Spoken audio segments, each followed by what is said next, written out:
This is Amanda reporting to you live about the Lusitania and Sussex. On May 7, 1915, German U-boats sink British ships.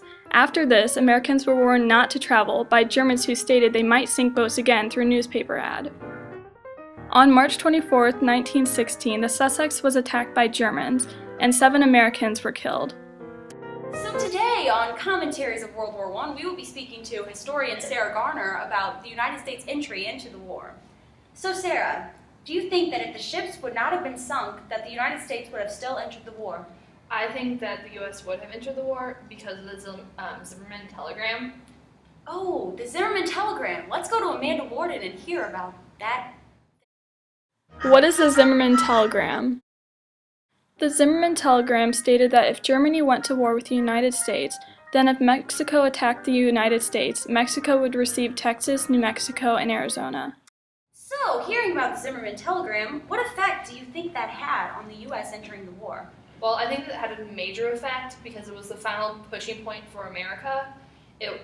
Wilson finally was able to have an out for his anger of the Germans, and it was the one thing that finally united America into going into the war.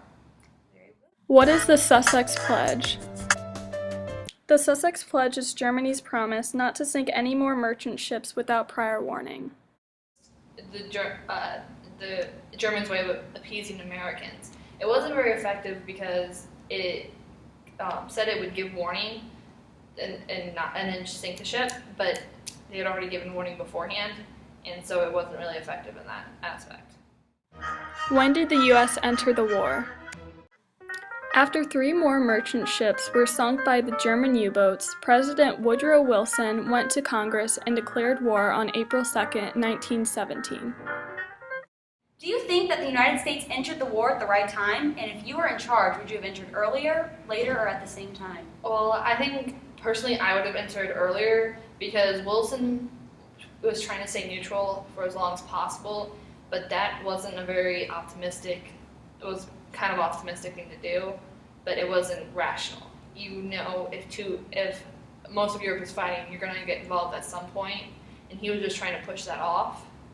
And I feel like I would have entered the war at some point saying this needs to stop, there are too many lives at risk.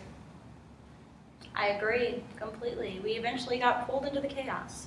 Well, thank you, Sarah. It's been a pleasure working with you today. You too. We'll see you next time on Commentaries of World War I.